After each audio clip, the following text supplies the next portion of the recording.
The southernmost province of the Netherlands is a collection of islands and a slice of the mainland that have been doing battle with the sea for centuries.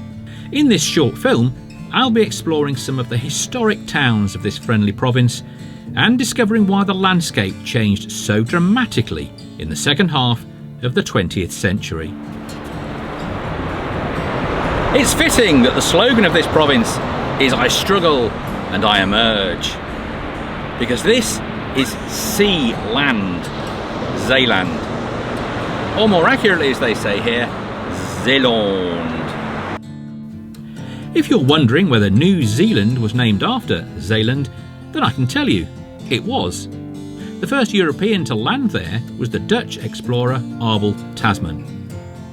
And the official Dutch cartographer to the Dutch East India Company named the new land after Zeeland.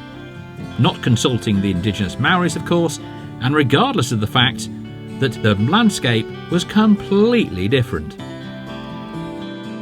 I begin my trip to Old Zeeland in the town of Veere.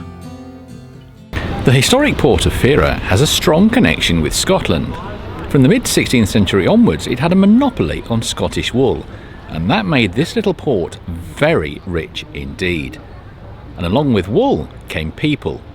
A large Scottish community made their home here, in what was then the United Provinces. Veere's first link with Scotland was formed when the Abbot of Melrose received the right to export Scottish wool into Flanders from the Count of Flanders. In 1612, an agreement between King James VI and the Duke of Burgundy gave the Scots community their own church, manse, courthouse, locker and washhouse. Scottish wool was imported to Flanders, Holland and Brabant, with shiploads of arms and ammunition for the Scottish and English armies exported the other way. However, all good things come to an end, and the invasion of the Netherlands by the French Republican Army at the end of the 18th century saw the Scottish community dwindle to just 15. In the 20th century, the final straw for the port as a whole was finding itself on an inland lake rather than the open sea. So how did that happen? Well, much of Zeeland lies below sea level, on land reclaimed from the river estuaries by the local inhabitants over centuries and protected by a complicated system of dikes. Between the 31st of January and the 1st of February in 1953, a violent storm out in the North Sea combined with an extraordinarily high tide. And finally, the battle with the sea was lost in catastrophic fashion. Here in Zeeland, 1,800 people lost their lives, along with thousands of animals. The government of the Netherlands immediately adopted a plan to prevent further catastrophe. The Delta Works is a series of construction projects constructed between 1954 and 1997, consisting of dams, locks, dikes, levees, sluices and vast storm surge barriers. The Dutch coastline has been massively reduced, and at the same time the land given far better protection. The benefits of the dams include better connectivity between the islands and the creation of large recreational lakes, and also brand new North Sea beaches. Not surprisingly, the Mammoth Delta Works have been declared one of the 7 wonders of the modern world by the American Society of Civil Engineers.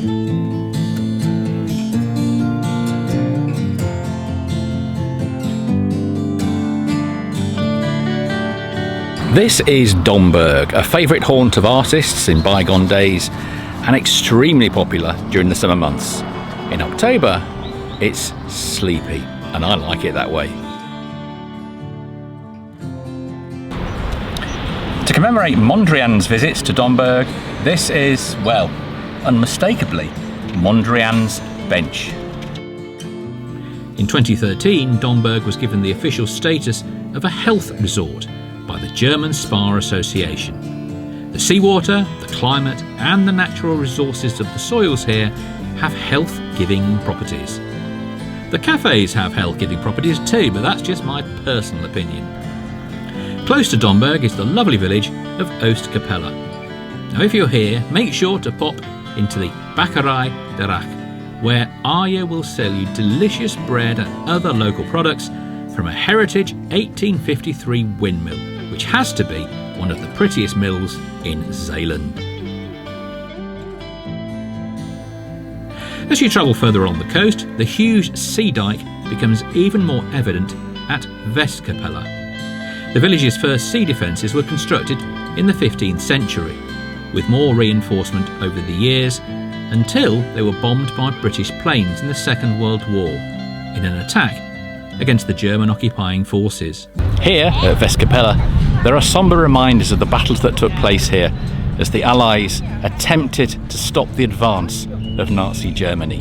Whilst the battles in 1940 were lost, 4 years later the Allies would return to these shores and be victorious.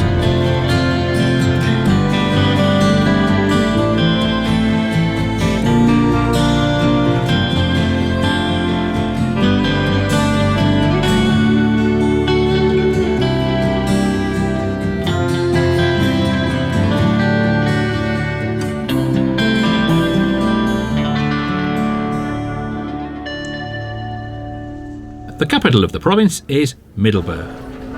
Middelburg has seen highs and lows, from the 90-metre high tower of its 900-year-old abbey to the destruction of both bombing and flooding in the 1940s. Centuries of trading from the old merchant houses has now given way to independent shopping and eating venues. It's one of my favourite towns in the whole country. Even on a grey day in October, it won't be long before you're thinking, like me, God, I wish I lived in Middelburg. This place has such a great vibe. It's stacked with places to eat, loads of independent shopping, including a great record shop, and of course there are the historic buildings.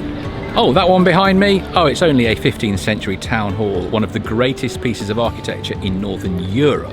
The magnificent town hall now houses the University College Roosevelt, and also revolving art exhibitions. Only a few kilometres away is the very different town of Vlissingen.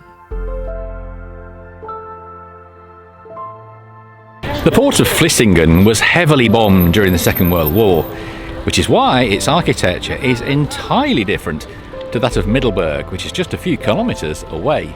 Vlissingen is the hub of the economy in Zeeland, from pilots marshalling container ships through to Antwerp, to being Western Europe's largest exporter of onions. In fact, although it's tucked away in Zeeland, the port is the country's third largest, after Rotterdam and Amsterdam. From the contemporary and late 20th century buildings of Vlissingen, I travel north to a different island and to an entirely different time. Zierikzee really is a museum town. It has over 500 listed buildings and monuments, but it is a living museum town. Let me tell you more over a drink. Zierikzee is truly a medieval gem. It received city rights in the mid-13th century, and in 1304 it was the scene of a famous conflict, with French and Dutch fleets defeating a Flemish fleet in the naval battle of Zierikzee.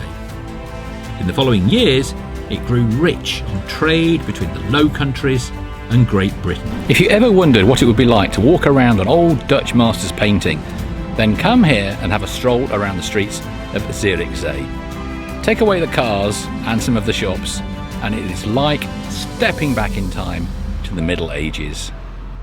These medieval city gates have witnessed the ebb and flow of both trade and water, from turbulent times through to the relative calm of the present day.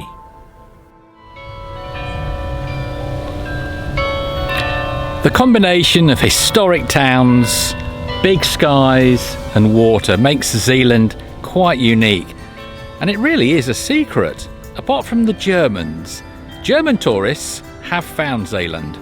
Nobody else has, and of course the Dutch, well, they're not going to tell you. This place deserves exploration. I'm definitely coming back.